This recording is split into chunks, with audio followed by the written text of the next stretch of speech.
going, guys? Thanks for tuning in to another sports movie review with myself and Coach Luke.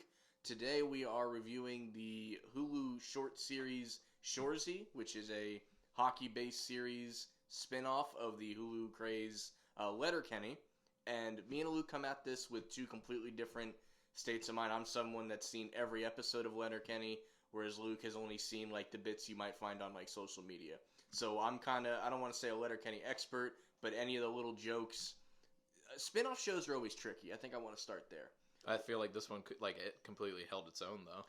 You know, when it was first rumored that this was happening, there was a lot of Letterkenny is already a niche comedy, so you're kind of flying close to the sun, trying to do a niche comedy off of a niche comedy. But I mean, we watched the entire 6-episode miniseries in one day.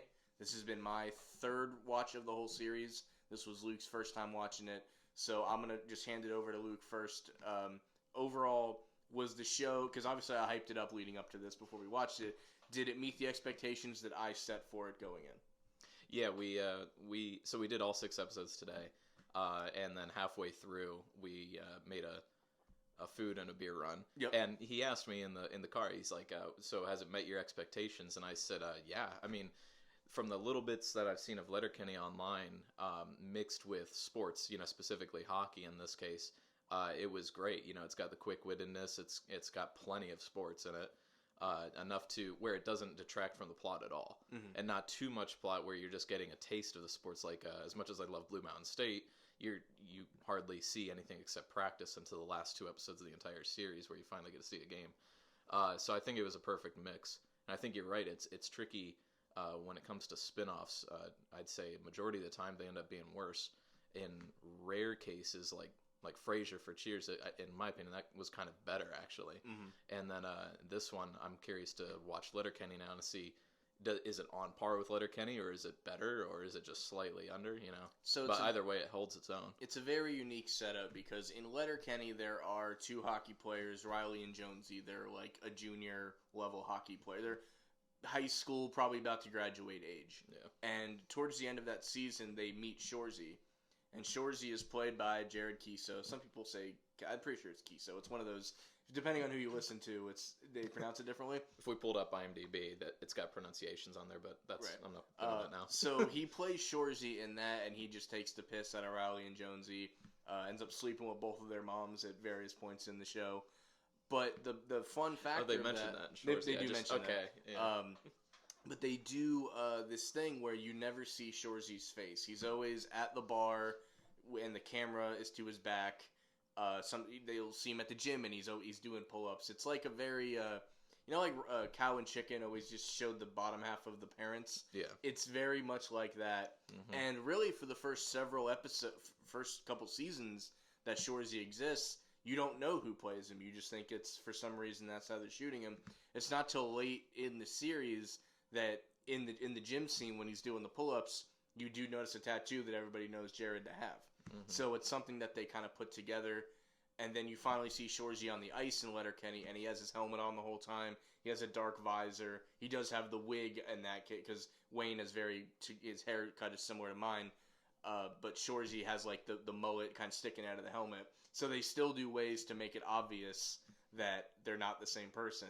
Right. And same actor. Yeah, and the most recent Letterkenny season ends with Shoresy going off to Sudbury, and Wayne actually sees him off. So they have Wayne is the person you can see. It's an over-the-shoulder shot of Shoresy. So they're in the same place at the same time for the first time as he's being sent off. And what I liked about this is you didn't need to know any of that to enjoy this show, I felt. No. Like you said, there was just like one little reference, and that was it. Or maybe 2, I guess, with the whole sleeping with the moms thing. Right. But other than that, no. Like I said, for my first full watch of anything Letterkenny related, totally held its own. It was great. And I think a great way they do that is the show opens with kind of like a hockey, almost podcast style, roundtable style show. Yeah. Where they're talking about what's the dirtiest play in hockey, who's the dirtiest player in hockey, and there's kind of this myth around Shoresy from his time as like what you could equate to like a college career, Yeah, and they also kind of introduce you to Sudbury. They do, and that kind of brings you into the plot. Which Sudbury is a small town, hockey crazed area, very tough area to live in.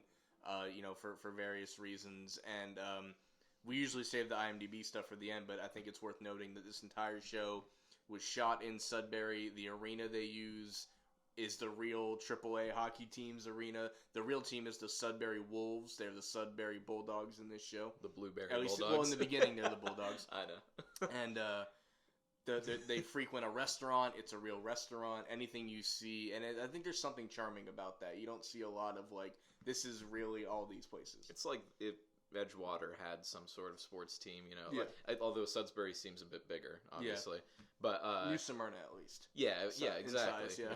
Well, I mean, and that was nice. We actually did have, Disney filmed here a few years back for Tomorrowland, yeah. And the streets were shut down for a while. It was kind of like oh man, we're a part of something. We got 3 seconds of film, and that was it. But it was like, you know what? They shot Canal Street. I was happy about that. No, that's pretty cool though. But it would be cool if, I get what you're saying though, where it's not only is that the filming location, it's also the plot location. Yeah, and that's cool. That's bringing attention, and I bet they're going to get a lot more publicity in the future now. Like there's visitors. There's a lot of similarities to like Ted Lasso, like the town that was shot in. Mm-hmm. They used a lot of the real things. Yeah, and people have since gone to that area of England. It brings in tourism to see the pub, to see the field, which is really Crystal Palace's field and everything. For Ted Lasso, and that's been happening here. People go to the panini shop and take pictures and put them on Facebook. Like it brings in publicity. It definitely does, and bumps the economy. So we joined this team. At first they're the Sudbury Bulldogs. They are in a 4-team league known as the Northern Ontario Senior Hockey Association, or NO-SHO for short. A whole league consisting of only 4 teams. You only get to play 3 teams all year, and they have lost 20 straight games. And when we joined this team, and they are losing 5-0. They've just lost 5-0 in the game that we kind of joined them in. Yeah, and you got Michaels as the coach. Yep, weird dude. Yeah, you don't realize how weird he is. It's when he's no longer the coach that you see how weird he is. When he comes back as a player, in the beginning there's some tension, but he actually does okay by like the 6th episode. Like they start giving him a little bit of respect because he's playing his heart out. But yeah, everything leading up to that, I wasn't a big Michaels fan. But yeah, like I said, he eventually kind of redeems himself. Weird dude in the beginning, though. Definitely. So you get the back and forth between Michaels, the coach, and Shoresy. Typical, if you coming in from Letterkenny, the typical, give your balls a tug, tit fucker. The typical shit that he would say, back and forth, comes out, puts dip in his mouth. That you now know what kind of person Shoresy is. Mm-hmm. Fast forward a little bit, he's in the GM's office. And she's basically gonna fold the team. She's like, I'm tired of this. It's the losing bothers me, but it's not just that. It's that nobody comes to the games anymore. This town used to live for this team, and now nobody could be bothered. It's lost the community feel. And that hurts her more than anything else. Right, because it was given to her by her mom. Right? Yeah. and Shoresy kind of grasping at straws because of his bad reputation. That could be the end of his playing career. Like for him to be in what's considered like hockey purgatory. He's obviously a great player. You see that throughout the show, but his reputation makes him hard to want to get on somebody's team. So out of desperation, he says, "No, don't fold this team. I promise you will never lose again." And she's like, "Well, that sounds great, but how are you going to do that?" And he convinces her that he can go find 4 or 5 great players. They can go to the natives in the area, find 3 tough dudes as the goons, and that'll be enough to turn this thing around. And to her credit, she gives him the chance to do that. Mm-hmm. Under the promise that if we fold or if we lose, we fold. Yeah. And even the reporter prints that. Yeah. So they're kind of held to their word throughout. They repeat it a lot throughout the series. Yeah, it's high stakes from the very beginning. You are told that there's only 4 games left in the season. So like as a viewer, you're like, all right, there's 6 episodes, there's 4 games. You understand what you're about to see. I think it's laid out. They even lay out the schedule. It's like, we play this team, we play this team, and we play this same team 2 times in a row to end the season. All on home ice. Which I thought, actually, this hit me like after my second walkthrough. For a production standpoint, it's smart to make the series every game is at home. You don't have to make away jerseys for the team. You don't have to give different jerseys to the teams they're going to play. It's a really good way to, you can basically cut that costuming in half in that sense. For a sports show.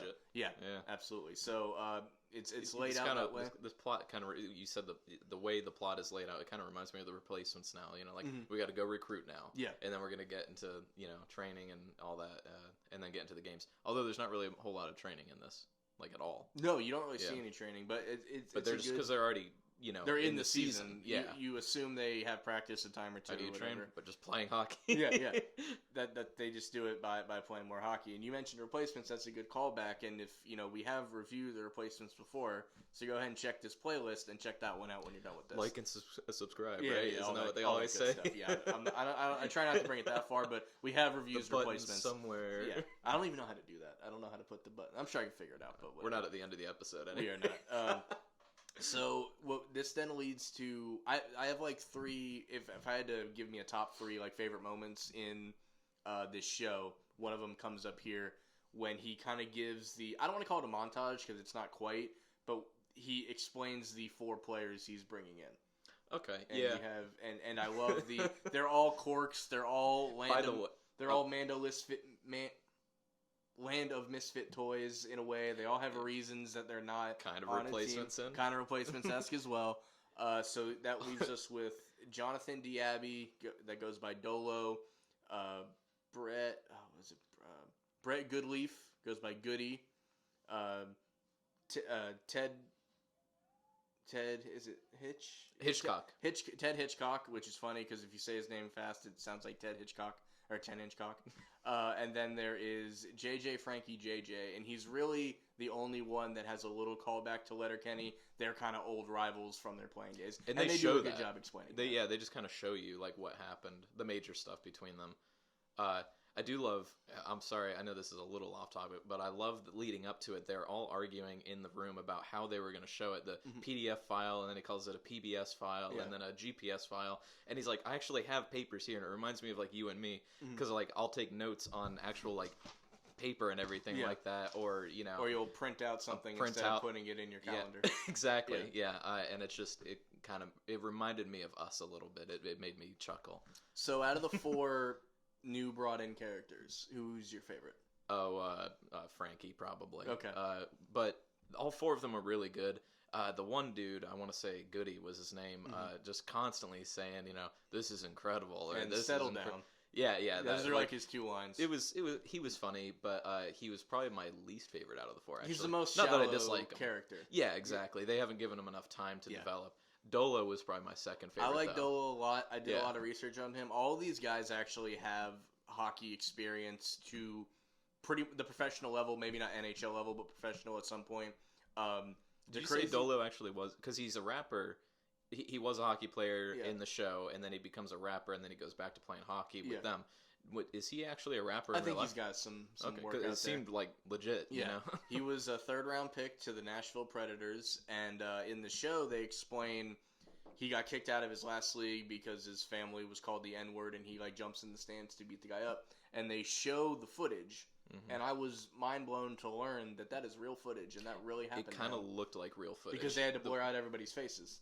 There's there's that too. But I mean, like even the graininess a little bit, because it seemed like it was straight from an actual thing. So the Jonathan Diaby character, that's his real name, that's his real story. He just basically agreed to put his story in this show. So for that reason, I think good on him. Yeah, good on him. And Hitch, I think, is the funniest. His Newfoundland, the way he talks about things, like something as simple as I'm gonna get a drink and I'll bring you one. It says you stay where you're to, I'll bring one where you're at. It took me forever to figure out that that's what he means by that. Yeah. Because what do you call them? Martinis and things like that. And he just doesn't say anything normal. So he might be the most entertaining of the 4. But he's all right. He's probably my 3rd. Yeah. I'd rank it Frankie. And honestly, it's not even so much. Frankie's okay, but it's not even so much Frankie. It's the women that Frankie brings around. Sure. But Frankie's back and forth with Shoresy is hilarious because he doesn't say anything. Yeah. So he's got to pull it all out of him every time. And all the fucking whale comments and shit like that. Yeah, Frankie should sleep on the couch because he's a potato. Yeah. Stuff like that. Well, nobody can find Frankie, which is odd because he's the biggest person. Yeah, because he's the size of the moon. Yeah. No, I actually do like Frankie. Yeah, I'd say Frankie, Dolo, Hitchcock, and then Goody. True. I didn't expect that I'd be able to remember the names after just one watch, but like 6 episodes. So we did all 6 today. Yeah. It was a lot of fun though. Yeah, and it's funny because these are 25 to 30 minutes. Like there's literally ones that end in 27. There's one that ends in 22. The finale is like 31. Yeah. So when you add it all up, it's like a 2.5 hour viewing. It's essentially like a movie. They could have made this a movie if they wanted to. We were comparing it to, because I love, like, we both love mob movies, and we've talked about this before. I'll sit for the entire sitting of The Irishman, which is like 3.5 hours long, and he can't. You got to break it up, which I totally get. I at least cut it in half. I understand that, you know. And by cut it in half, I might still watch it on one day.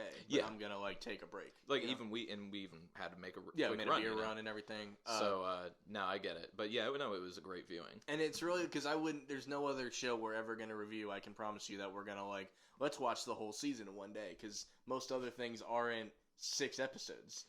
Yeah, that's true. That's true. If we're only doing one season at a time, that's semi-doable. But usually, this is classified on Hulu as a mini-series, and I think its popularity and the way that it leaves you off at the end, you're gonna get a second season out of this. It could expand. It should expand. Mm-hmm. I think they call mini-series anything that's a spin-off. You know. That's true. So, but yeah, no, it was a good viewing. So we're introduced to everybody, all the star players. Then we got to meet the natives, and they bring in these 3 Ojibwe Indian, kind-hearted fellows named Jim, and what's the third one's name? I think it was Jim. Jim. So there's 3 Jims, and I wanted a Jimothy joke somewhere in there. Yeah, that would have been nice to be. And they make it very clear they won't take nicknames. They won't go by their last names. They're all Jim, and all 3 also have hockey experience. So. This takes me back to, I think I've mentioned this on something else that we watched, when they shot the Disney version of the movie Miracle. Everyone in that show was a hockey player of some description, and the director has a famous line saying it was much easier to get hockey players and teach them how to act than to get actors and teach them how to play hockey. And that's very true in this. There's not a single person with a reasonable amount of screen time that don't have some, I would say, at least professional. The 3 Jims. And even Shoresy, you said he played well. Yeah, Jared Keeso played a lot of, I would call it, I would say the baseball equivalent, he played minor league hockey, I would call it. And that's what a lot of these guys have done. Even the guys that got drafted, Dolo didn't spend a lot of time in the NHL. He spent a lot of time in the AAAs and the AAs of the world. But even that comes a lot of experience before him, leading up to that. And Hitch, he's actually the oldest of all the guys there. That makes sense. He seemed like... He was a first-round pick at one point, and he was somewhat of an underperformer at the NHL level. He played really well on those other levels. He actually has a book out called Tales of a First-Round Nothing, and I haven't read the whole thing, but I've looked up some verbs of it, and this is back when hockey was even more about fighting, and even in this, he's a relatively smaller dude. Mm-hmm. So he talks about some of the things he would do to get by. He would personally take a little hammer and put cracks in his helmet. So when the guys swung at his helmet, it cut up their hands. Shit. And then he also talked about, before he put his gloves on, he would douse his hands in hot sauce. That way, if he ever had to fight somebody, by the time he got around to getting hands near their face, hot sauce is in their eyes. Man! This is in the 70s and 80s when it's a really grueling battle. It's gamesmanship. Yeah, exactly. Not particularly cheating, but just kind of bending the rules. Yeah. So now the team is set. We have our studs. They go by sluts in this because we have the owner and her 2 sisters that were left this team due to her. Are they her sister? Away. I knew the 2 of them were sisters. Is she their older sister? I get the vibe that that's the case. Maybe very not. Close with them. Yeah, if not, maybe cousins. Something like that. They know each other somehow. Yeah. So you learn that they have the club because their mother passed away, and when they bring in all these people, they fire Michael, so that offsets a little bit of the cost for these guys. But they need a new sponsor. So apparently Sudbury, Ontario is a big blueberry export. So they get, a sponsor to rename the team the Sudbury Blueberry Bulldogs. And they change the color of the team from a dark navy, almost Notre Dame level blue, to a sky blue, I'll call it. Blue, because it really is lighter than what a blueberry would be. Very unthreatening. Yeah, blueberries are much darker, at least the ones we see in Florida. I mean, I don't know if it's different. It could be different, yeah. Up in Canada, but blueberries are blueberries, and we see dark ones. So yeah, but you're right, it's really non-threatening. Yeah. And they're not happy about it, but they're whatever, that keeps the team going. We roll into the first game, and Shoresy lays down the law to the other guys that were on the team. They're all younger than him, and I kind of made this point when we were watching it. The thing about a minor league system, especially a AAA level team, you could have guys that are 19, you could have guys that are 31, and kind of anywhere in between.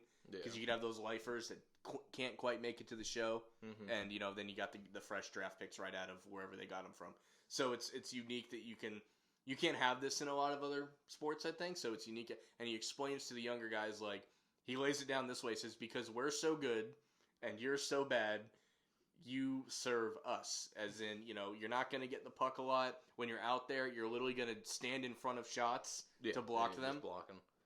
And that's the thing, is the core members all seem to be the older, more experienced ones. And they've all had... The backups were all the young ones. Yeah, they're all the young kids. And, I mean, I guess it says something to be that young at AAA already. Because, in theory, that's one step below the NHL. That's what this is supposed to be. If I'm comparing it to baseball. Because that's high A, low A, but their double organization A, was no show, which was like... So it's... Yeah. Still, it's like they're on that... like the bottom of AAA? That's a good way to put it, gotcha. I think. Yeah.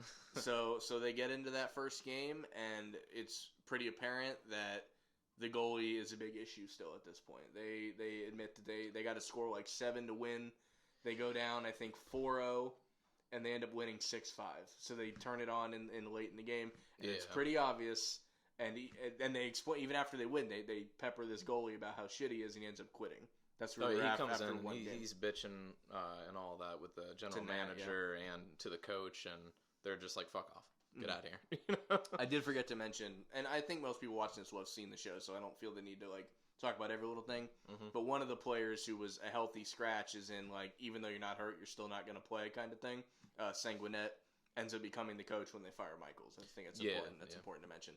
And he actually does step up. It's kind of funny because watching him grow in the coaching role is one of the like low key good parts of this show. I mean, he's asking in the first game. He's asking for Shoresy to kind of help him coach, to kind of take just to be more assertive into is it. what it is. Yeah, and it's kind of funny because you almost expected, as a plot line, this might lead to a problem where the second game he's asking again. But no, actually, it was like right after the first one, he's like, "All right, I got it, thanks." Yep. I'm good. It's my show. Because it's my show now. Everybody kind of learns. They notice throughout it that Shoresy's kind of pulling the strings, and they don't lose respect for him, but they don't gain any respect for him. He takes a step back from coaching, but he's still the motivator. Yeah. And that's the thing, is any sport is going to have that person, that charisma that people will center around. Jeff Duke talked about it at UCF. I know I mention him every fucking podcast, but he talks about that. He goes, "Cheers, Jeff." Yeah. The coach is going to look for that person that pulls people to them, and that person is the person you want to be your natural leader. And so Shoresy, as insulting and horrible as he can be, he's got charisma. Yeah. Or at least the character does. They write him that way, and so even if he's not the coach, he can still help lead. Captains. He has a great quote where he said, "If you're willing to go through the wall for me, you're allowed to call me a useless cunt on your way there." Yeah, are we brothers? Yeah. Yeah. And Sanguinet, he admits after that first game, he's like, "I asked Shoresy for help, I was running the game through him, and that was a mistake on me, and now it's my show." Yep. And like you said, and he followed through with it. You thought that would be more of a back and forth, but he kind of realizes, like, this is the role needed for me. And so you ever like an insult that doesn't sound bad, but because it doesn't sound that bad, it's actually really bad? I think if I even explained that properly. Yeah. When he's trying to explain, before he gives them the coaching job, because before they're gonna fold, they're like, "We don't even have a coach." And he's like, "Oh, Sanguinet will coach." Like, he just because he was standing next to him, right? Yeah. So before that, when he was a healthy scratch, he said, "You're a healthy scratch in the no-show. Go for a soda." To the point that's like, where you're in the worst level of hockey, and you're not even are you not starting, but you're not even worthy of wearing the uniform while the game's going on. Yeah. So when you piece it down like that, he's like, "Damn, you probably really got to him at some level." Yeah. Big burn. Big burn for sure.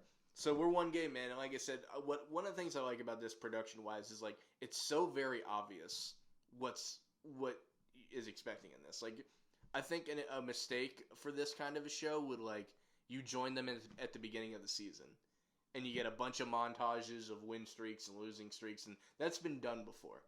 And I am interested to see, and we'll get to the end, but, like, if this show continues, like, eventually we're going to join them at the beginning of a season, and I'm curious how that's going to go. Well, I'm kind of hoping that if they do a second season, it starts with the playoffs.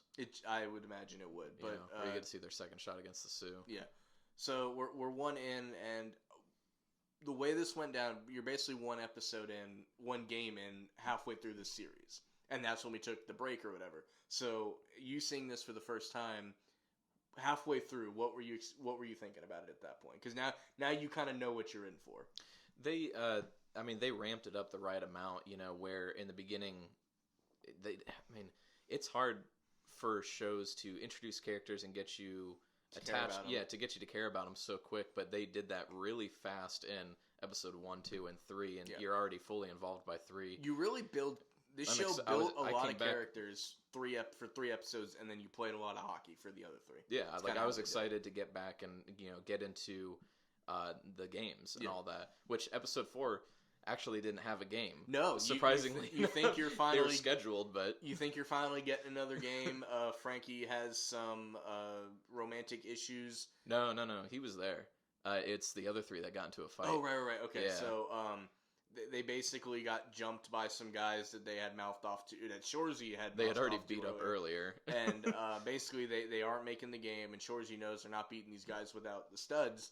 Yeah. So he orchestrates a pregame brawl that basically gets the game thrown out. What was the saying? If you can't win, don't play. If you can't win, don't play. Yep. Yeah. So what he does is he kind of antagonizes them. He psychs them out after the And what's funny anthem. is you see the recording, so you can't hear them. You can't hear what he's saying, but you assume it's really bad. Yeah. But he's on the ice, and he's antagonizing them, I would guess, enough where one team member comes out from whichever team it was that they're playing and starts a bit of a brawl, and the entire team comes out, and the Jim team comes out as well. And it ends up going back into their tunnel. Yeah. And that's actually where the next episode picks up at. And that was very smart of them, because a lot of their kind of, not resistance, but their excuse is like, hey, the fight, they came to our tunnel to fight us. Right. The whole team came out, they hit first, even though he was antagonizing the whole time.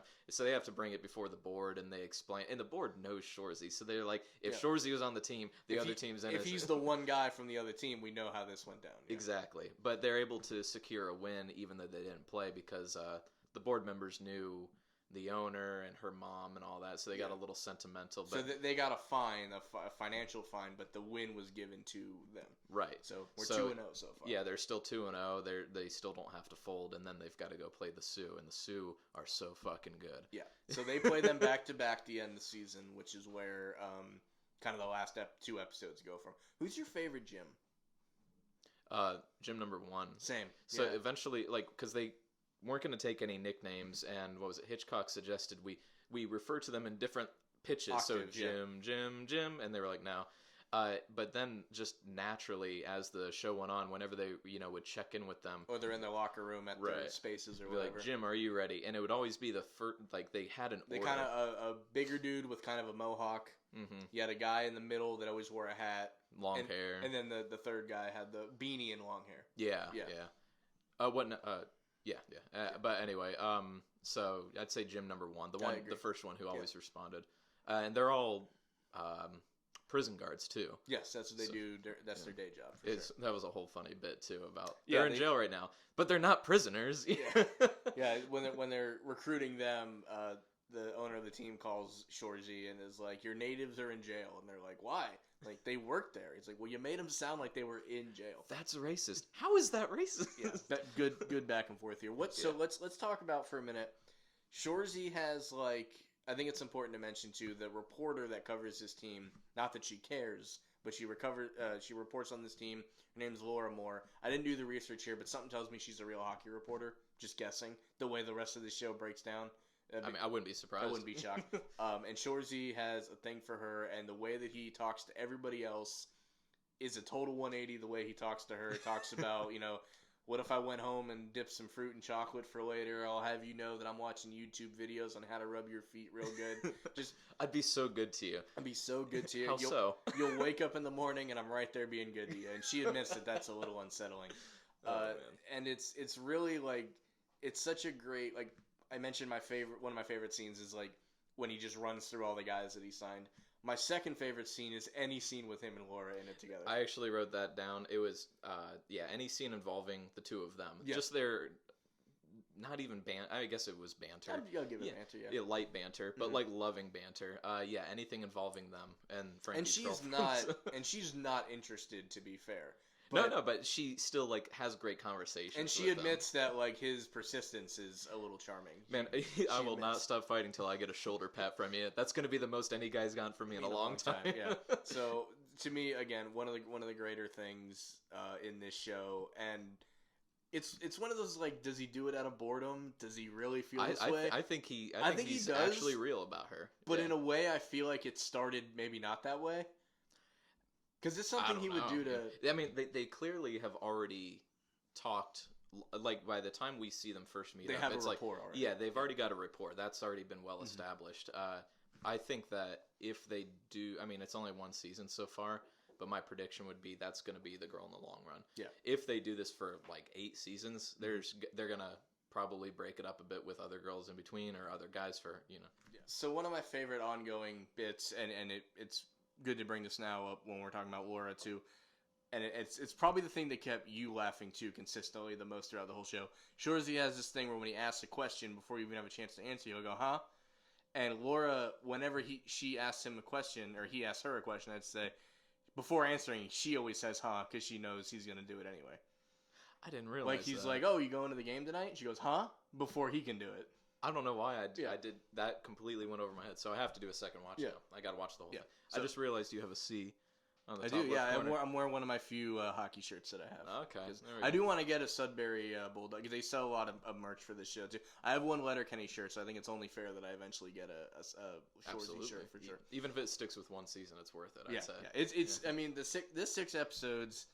Like, I like Letterkenny a lot, and I like the hockey bits in Letterkenny. There's hockey-worthy stuff in that show. There's the Riley and Jonesy, the main hockey players, they're playing, like, junior hockey, then they go to senior hockey. They end up coaching a women's team at one point. There's a lot of good hockey scenes within Letterkenny, but this just hyper-focuses on it. So if you love those scenes, like, there are people that were, like, couldn't wait for this to come out because, like, they love... And Jared was a hockey player growing up. We traveled all around Canada playing on this kind of level. So if anyone was going to make a show like this accurate, it would be him. You know, they're actually the first things I ever saw of Letterkenny.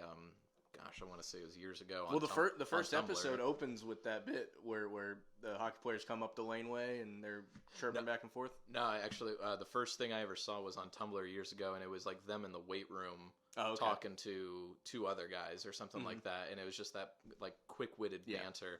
And so it took me on a little trip through YouTube of finding a couple different clips, you know, for the next half hour or so, and then I found. You know how the YouTube rabbit hole is. Oh, absolutely, yeah. But, so you were saying that she did the whole thing? She does, yeah. I did not notice that.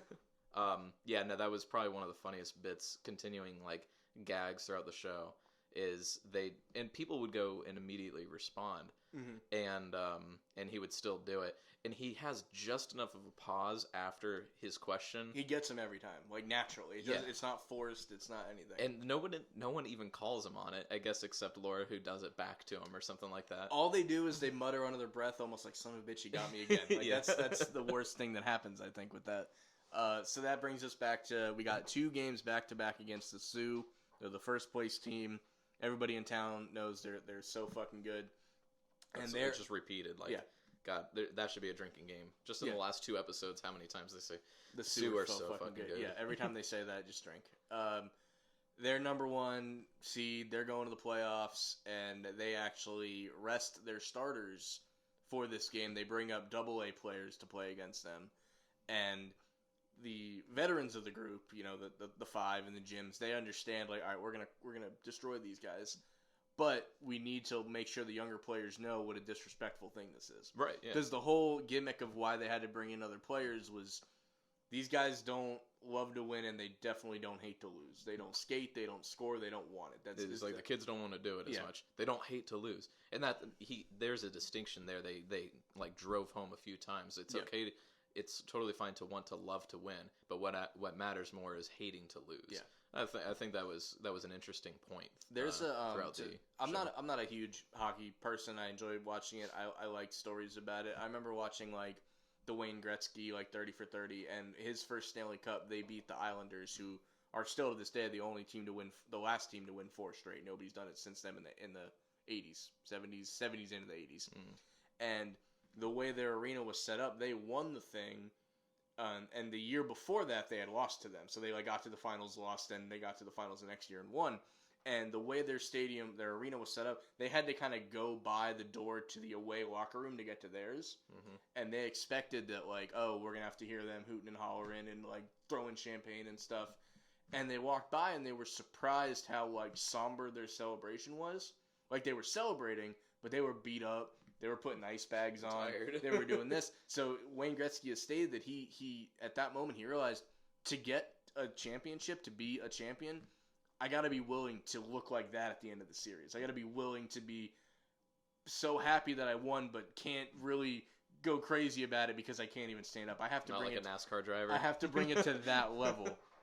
And it's a similar thing that you have to have the right experience. And another great, it might be my third favorite part in this is Laura gives the story of what makes hockey differently. That when you lose, the GM starts saying why she respects hockey players. How when you lose, you put it all on you. When you win, you put it all on the teammates. Most other sports, it's all about me, but hockey is all about we. Yeah. And that is very true. If you watch hockey interviews, even the guys that have a little bit of flair and pizzazz, they still treat it with a level of respect that basketball has maybe lost and football has lost in some cases. So I thought it was very cool leading into that. So they smoked the Sioux. I'll admit, and sorry to interrupt, but I'll admit that my experience with hockey is super limited. I've watched the Tampa Bay Lightning a little bit. Yeah. I know we've got the UCF.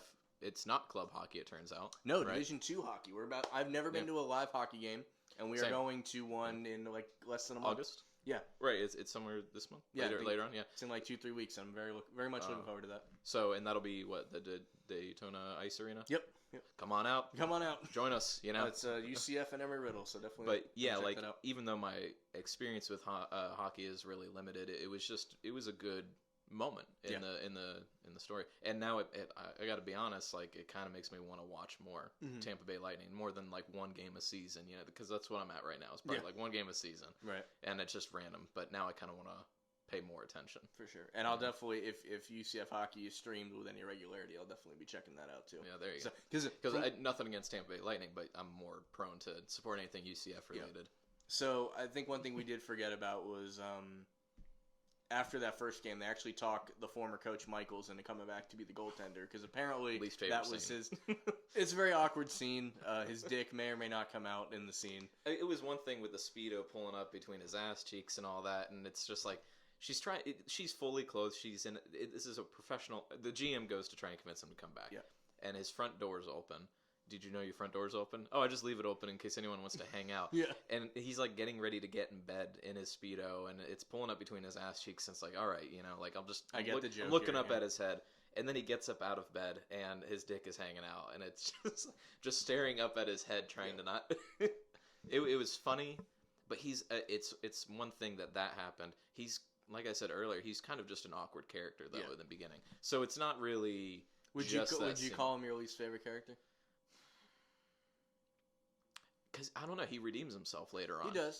I mean, and even Shoresy kind of showed him some respect there in episode 6. Yeah. I don't know about that yet. Gotcha. I'd have to think about that. It's still too soon. So after smoking the Sioux reserve team, we'll call them the JV squad, the phrase that comes out after that is they poked the bear. Now, instead of resting for the playoffs, they're bringing everybody back for Game 6. And it's episode 6. Game probably 26 at this rate, I think is what they're at. They kind of explain how to me this is if I'm really going to hyper focus on how much I like this show, I do have to point out the major flaw that they don't really explain that the team goes to the playoffs no matter what. Yeah. For those that watch, I had to kind of figure that out. We paused and I was like, are they going to the because yeah. Well, we'll get into it. Well, it's a 4-team league, so it's understandable to think that the best team is seed 1, the worst team is seed 4, and you have a little 4-team tournament. I understand that, but they didn't explain that very well. I have to admit, because it was only said back in episode 1, I forgot that it was only a 4-team league. Mm-hmm. I just thought, okay, if they lose, not only are they not going to playoffs, but then they're going to fold. Mm-hmm. So they play the Sioux, and it's not going well. Frankie runs away to chase his love interest in the show, which she is a real model. She's a real model, real actress, beautiful. Real everything. I don't know that She's running off to Quebec to get her. Yeah, I don't know how much this adds to the show. Like, do you need a reason for him to be gone? Well, I mean, the thing is, they may have done. I mean, I don't know if they would have won, but they may have done even better if Frankie had been there. I mean, because he was one of their shooters. Yeah, right? He's like their main forward guy in the middle. I mean, by the end of that game, they lose 5-2, and those two shots were both made by the Gyms, who were not shooters; they were goons. So yeah, they kind of got this idea late in the game. They're like, if this is our last game, we're gonna at least give them hell. So instead of making the Gyms fight people to make room for the studs fight everybody to leave it wide open for the Gyms. And the whole point scene of them all in the penalty box. Yeah, all 5 main guys. And they're having a fucking riot in there. And the crowd is loving it, too. Yeah, I love the crowd is slowly that was filling another back great up. scene. Because she explains, it's not just that we're losing. I can handle losing, but this town used to care about... This community used to live and breathe this team, and they don't give a shit anymore one way or the other. This drives home the point of, like, the first couple podcasts we did where, I was harping on how much sport matters to community, why sport is so important. I think we saw a difference too when COVID hit. Absolutely, yeah. And people like appreciate what they have in sports a little bit more. It brings people together, you know. And so, I mean, even if you're just a casual viewer, it's still like it does matter. I know that a lot of people say it's just a game, but it has more meaning to that, especially when you talk about the history of sports. We talked about that in Glory Road, the meaning that they had for African Americans. And so, no, I loved that they kind of brought that back up and really, as funny as a show as this is, I love when they can get those serious moments once in a while. The tightrope that they walk in this show is really impressive. Well, like Blue Mountain State was mostly funny, but once in a while, and it was really rare, but they would have a serious moment, and that makes those serious moments more impactful, I think. Yeah. Scrubs does the same thing, not sports related at all, but they have that tightrope of serious and dramatic. Yeah. Very but good. This is because Letterkenny is extremely comedy based. Yeah. But it gives you a lot of there's a lot of retreaded sayings. If a friend needs help, you help them. Yeah. If you cheat, it's over. No exceptions. Just about loyalty of being with somebody. There's a lot of values kind of chiseled into the show. And Shoresy it's even in the background in the advertisements. There was that goal. I don't know if you saw it, but they show it multiple times, and it was usually the away team, their door. Mm-hmm. Underneath it was a advertisement because the wall is plastered with advertisements. But that one had to do with golden retrievers and loyalty. Loyalty matters is what it said. And so it kind of makes me wonder if they did that on purpose, subliminal. Yeah. Kind of, we're trying to drive this message home. Not just that one, but I'm sure there was others. And I think it's funny that it's about the community, like we say, for the people that used to live and breathe this team, and they're starting to again. People are trying to get Shoresy refs high school hockey on Fridays. He has a rapport with all those have side kids. Gigs, I noticed. Yeah, the GM owns their own bar. Yeah, club. He is reffing for a high school team. Everyone's involved in this, but also. But the high school kids start a Facebook group to get people to go to games and everything. A Blooster Club. Blooster Club is what they call it. Club, yeah. That had me laughing so fucking hard. But the thing that hits me too is the goofiest fucking thing I've ever heard of. The people that care so much about this is Shoresy, who's not from Sudbury. These 4 guys that had something going on in their life that just hopped on a plane to make Sudbury part of their life. They're not from there. I assume the Gyms are from there. So was he born and raised in Letterkenny? Yeah. And then he moved here? Because he's got an apartment and he's got rapport with some of the people. And then there's also the thing about, you learn, because you didn't learn this in Letterkenny, that Shoresy's adopted and he goes to a family reunion. And they kept that part so short, but it really drove that point. Yeah, because that was a surprise to anybody that watched it. It's a really diverse family, too. You didn't know a lot about Shoresy, the person in Letterkenny. He was just there for comic relief. Mm-hmm. So it's funny for him to be this whole universe is now centered around him. Yeah. Well, so he wasn't born in Sudbury, moved to Letterkenny, and then now he's back, I guess it's possible. None of that's clear, but I know for sure the other guys aren't from there, Right. Oh, yeah, the 4? Oh, yeah, no, they had to fly in. But they kind of, I'm wondering, because that whole family reunion I thought was in Sudbury, unless he flew out for it. They didn't make that clear, now I think about it. But I love that whole scene, getting to learn a little bit about his family, and there's actually an actor from Blue Mountain State in it, we found out. His adopted brother, yeah. Thad's like rival in the beer pong episode. Yeah. I would love to do an episode on that, even though I know there's not a whole lot of football to talk about. That would have to be at least a two-parter. That would have to be like the way we did Friday Night Lights, how we cut it into part 1, part 2. We'd have to do that, but at the same time, we wouldn't have a whole lot of sports to cover. I don't know if it would fit the channel enough, you know. Basketball would fit the channel more than Blue Mountain State. And I'm down to do basketball. I would love the South Park guys. Matt Stone and Trey Parker, man. Yeah. Anyway. I would do that one. We're off the rails again. Yeah, it's okay. We got really far without going off the rails, so it was bound to happen. This might be longer than the Fighter podcast. Possibly. I mean, it's 6 whole episodes of a show, so that's true. Yeah. I feel better about it. So they do end up losing that second game against Sioux. They lose, I think it's 5-2 after being down 5-0. But at some point they realize everybody playing like Shoresy, everybody chirping and knocking people out. Giving them the lumber, as they like to say, and making room for the gyms that are tough on their own.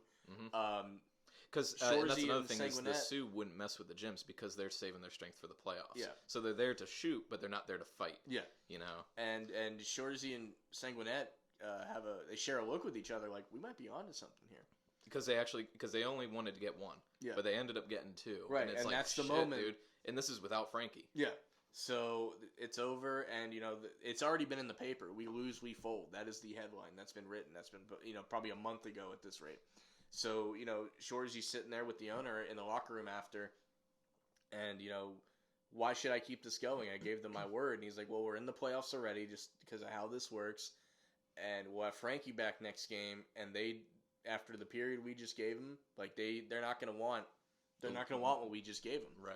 And if they run the table in this playoffs, which, I mean... That was just for one period. Yeah. Imagine 3 of it. Yeah. So that's why I'm really looking forward to Season 2. I mean, this kind of reminded me of Rocky 1, where they... You said that, yeah. They lose at the end and all that, but there's going to be a showdown, a second, a second bout and all that, and I bet we'll get to see them win. And she asked, it's a good formula. The other guys, they've made changes. They're starting to play like you. What are you going to do differently? And recently, late in the last episode, the Bluester Club got them like workout equipment, including bikes and this was so funny too because they go in and the entire team is against the workout equipment except for Michael's, which I got to give him credit for. I mean, I thought it was good equipment. You know, I was like, oh, I'd be excited to use that. Mm-hmm. And then in the next episode, they're all against it except Michael's. The next episode, he's talking to the gyms who's working out. 3 more of the members. They're all Frankie because he's not there. Yeah. Exactly. Frankie's not there. The gyms are sitting and talking to Shoresy, but the other core members are all using bikes, and they're like, "It's a pretty good bike. This bike is incredible." I do love the back and forth where he's like, "So they are good bikes." Oh, Shoresy's even trying to come around. Yeah, he's asking questions about it. Well, if you get the core members involved, it's kind of my favorite one. Is that charisma working in the opposite direction, where they're able to pull him in. I like where he goes, "Are they all the same bike?" Like he's just trying to. But even if he's faking, he's trying to have an interest in it. Right, yeah. So the GM asks him, what are you going to do different? And he just turns and looks at the weights. And I was like, oh, shit, nice. He's going to try, which, I mean, I know you don't watch, wrestling with me much or anything, but, like, in AEW, there's this guy named Orange Cassidy that wears just, like, what Farva would call the Canadian tuxedo. He always wears denim, and he doesn't try. He's very low effort with everything. And every once in a great while... he puts in the effort and he'll fly around the ring and he'll do all this crazy shit. And it kind of reminds me of like, oh shit, he's going to try. It's almost like that. And then it ends with, the whole team is, you mentioned Rocky, they're jogging down the snowy Snudberry Saturday night street. Yeah. I think that would be an interesting scene to shoot because you got, Sudbury is probably a lower population, I would guess. I could probably look it up on Wikipedia, but they're shooting in the streets of the night and all that. And, man, it's just so snowy. Mm-hmm. I mean, as Floridians, we know... Can't even fathom that, yeah. Well, we know running, on the beach, if you've ever done that's not fun. Yeah. It's rough, but I could imagine that the snow would be kind of close but different. Mm-hmm. I don't know. And it's got to be cold as hell, because it looked like there was a flurry going on, too. But it ends with them doing that. You see, a shot of a red light. A red light that goes to green, and then credits, and you're like... What a good shot, damn. Too. It's like, all right, things are about to get going. And it's one of those, damn, I thought, I was going to wait for, I was going to see... Everyone thought that, they'd at least... Because no one going in thought that they're making the playoffs as a viewer. I think that was a big oversight. But you think all right, they're going to upset the Sioux. Mm-hmm. Their season's over. They're not going anywhere. Curtains. Happy ending. I'm okay. That's the thing. I know, I'm happy that we yeah. got this instead, but it's not where you thought it was going. Well, I mean, I don't know. When I was looking at the runtime, I was like, it's so short and they're so far behind. Like, unless Frankie shows up in the third period, that's the only thing I thought that may swing it. And when they had that scene where he's puking in the bathroom, which they say before every game and then during every break between periods, he takes a shit. Yeah. But he mentioned back in episode 1, they were losing so bad that he was puking and shitting at the same time. Yeah. And then he had lost control of his bodily functions. Right. The team was so bad. And so episode 6, he's just straight up puking. That's how bad they're losing, like, and how much he hates it. Yeah. I think it was really clever shooting too, really clever storytelling, because in episode 6,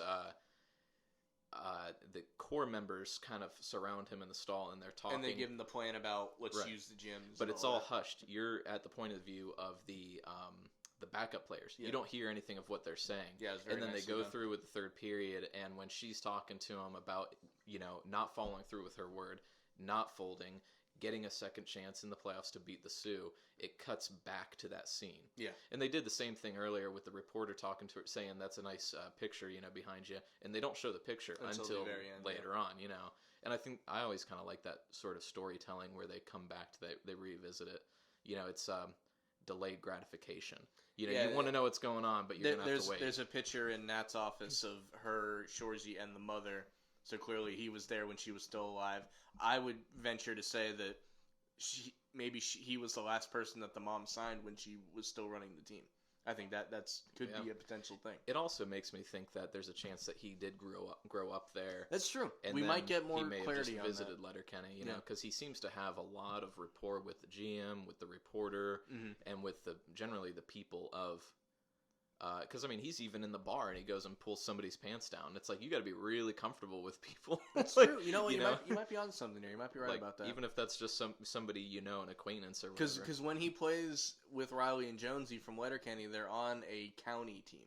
Okay. So it's And I know it's a little bit different with Canada. I know that they don't have like states; they have territories and they have counties and provinces. Yeah, it's a different levels. Yeah. So, that would be my assumption, but. No, overall though it was fantastic. The last thing worth mentioning is like a specific scene, but when the plan with the gyms is coming in play, and you mentioned they're all in the penalty box together, and that song "True Love" is playing. It was great, man. It like pulled at your heartstrings. Like it was an emotional scene. Those two that like she comes to visit him later, and she's like, what do you expect me to do? Like like as if he's been planning this whole thing out. Yeah. As if the song actually was playing the whole time and the third period wasn't slow. Right. And she comes out and she looks at the score and she's upset, but then she looks and the crowd, and it's not unrealistic. It's not packed to the gills, but it's 45-50% full. Yeah, the crowd was there, and they were happy too. They weren't happy the first two periods. Yeah. But then in the third period when they were giving them the lumber, like that was. The crowd seemed happy about it when they saw them all in the penalty box. They were giving them everything they had. But man, I pushed this one pretty hard. I'm like, it's 6 episodes. It's perfect to review. I know I pushed it pretty hard, but I think we had good content out of this. Oh, I think so too. We had something else lined up, and it was hockey related. What was it?